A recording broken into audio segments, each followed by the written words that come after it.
So Inoue has decided to use some of his superstardom to try and force Bam Rodriguez into a decision.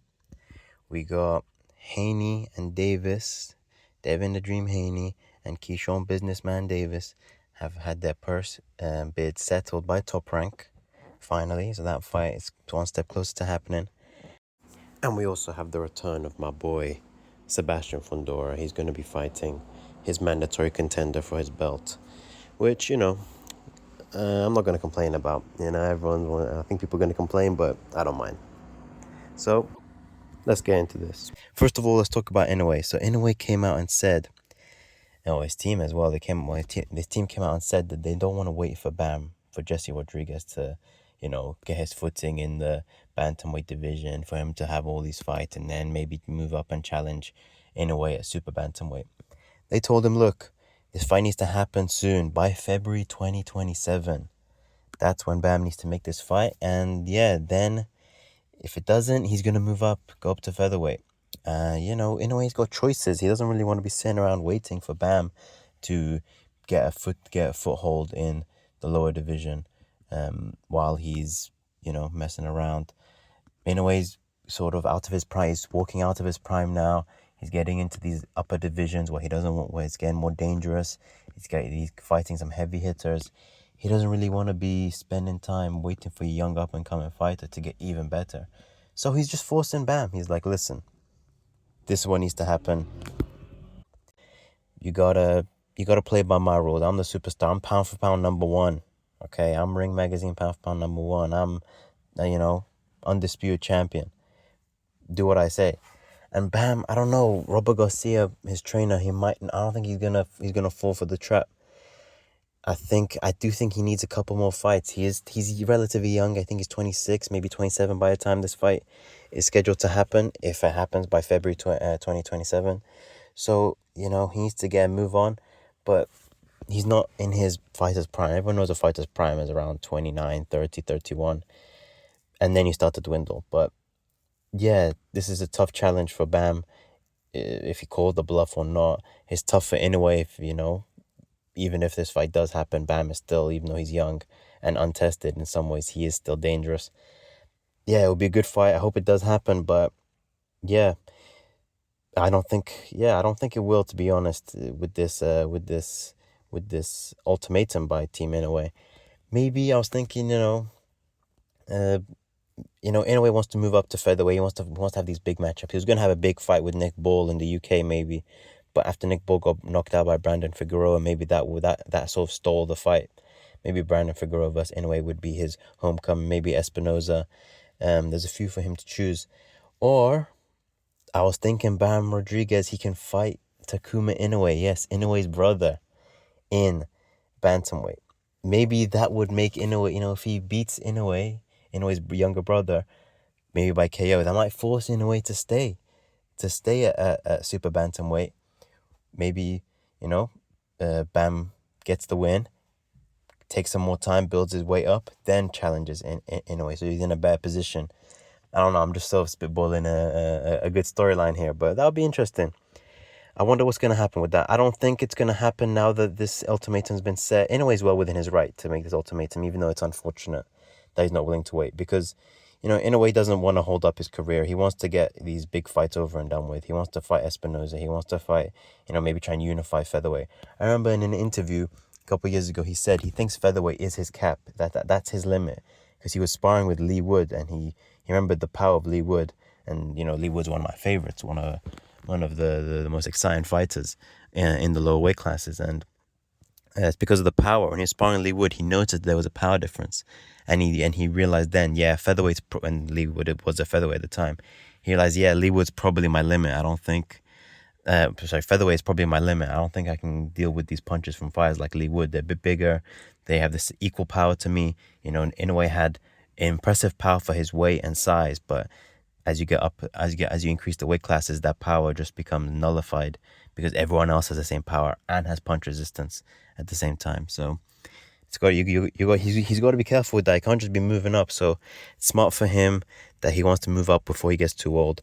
Fight the good fights. Maybe do a fight in Mexico, another fight in America, get his stardom up, and rather than wait for Bam Rodriguez. But both these guys Inoue's had an amazing career. Bam's going to have an amazing career with or without the Inoue fight.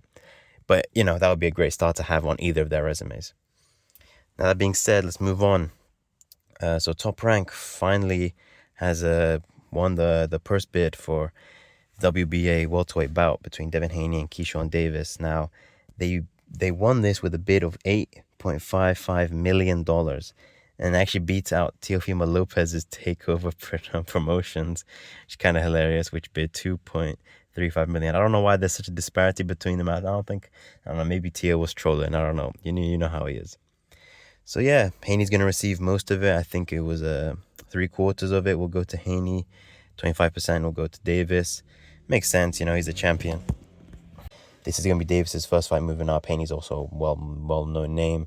He's got a lot of hate watchers. I may or may not be one of them.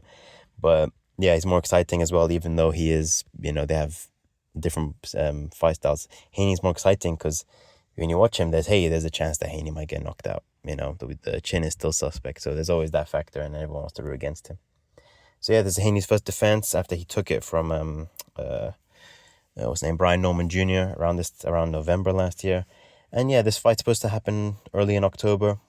We'll see if we'll have to wait for an official, promotional poster, some sort of presser before this fight is official. Come on, you know how it goes. Every fight is confirmed until it's actually confirmed. So you just gotta wait. But yeah, that'll be another great fight. Well, we're getting some good fights here. This is going to be a strong end to the year, I think. So, about Sebastian Fundora. So he's going to be fighting his mandatory WBC. It's against Ermal Hadribeej. I've never heard of this guy. He's another Albanian, just like AJ's fight last week. He just, I think it's going to be an easy win for Fundora. Yeah, just a mandatory. It could have been, Boots. Could have been Josh Kelly. Could have been Ortiz. But I think this fight will actually be more competitive than a potential Spence fight or a Zoo fight. So, I don't know. There's always that. The Albanians, they always bring some fire in their game. Like we saw when Pregna almost KO'd AJ in round 1. So, yeah. This means that the division will be held up because Virigl Ortiz Jr. won't be fighting Boots. I think they're going to be looking to make the Boots versus Josh Kelly fight. Then Sebastian Fundora is doing this fight here. Hopefully he gets it done quickly. It's in California, in his hometown, in October. And yeah, hopefully he gets it done quickly. He becomes a bit more active, fights a bit better competition. He could have maybe fought someone else, maybe Madrimov, but instead he's fighting this guy here. And yeah, I don't care. I mean, Sebastian Fundora is my favorite boxer at the moment. I don't really care who he fights. I just want to see him fight. Now, Ortiz Jr. still has contractual issues with Golden Boy Promotions and all that. So he's still going to be fighting. So I think it looks like it's going to be Boots versus Josh Kelly. And then maybe Fundora fights one of them two next year. I'm hoping it'll be Boots, but I don't mind either way. Because then I'll be for undisputed if it's against Boots. Now, Fundora, I hope he doesn't mismanage his career because he gave up his other belt, a WBO belt, when Zayas was his mandatory. And then Zayas became the champions. And yeah, he gave up his belt to fight Zoo for a second time. Now, I understand Zoo is a bigger draw, but Zayas would have been a legacy fight for him, being another up-and-comer. Now, Boots got the opportunity instead, and now he's absorbed that hype.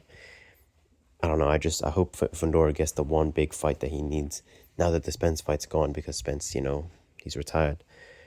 Hopefully Sebastian Fundora gets the Boots fight or the Virigl Ortiz fight early next year. But yeah, that's just some news that's been happening. We got some, and we got a good fight this weekend. We got Roach versus Zepeda. I think Roach will get it. I'm not going to do a detailed prediction on that, but I think I'll just say Roach has got that one. I'm a root for Roach as well. I still want him to get back after the Tank Davis robbery. But yeah, I just trust Roach more. I think he'll control the pace more. So overlead Zepeda around the ring. Maybe get a late round KO. Yeah. Zepeda obviously had that last fight with Shakur Stevenson about this time last year. And Roach coming off the Pitbull Cruz fight. But yeah, that's all from me. See you later. Goodbye. Like, comment, sub. Yeah. Take care.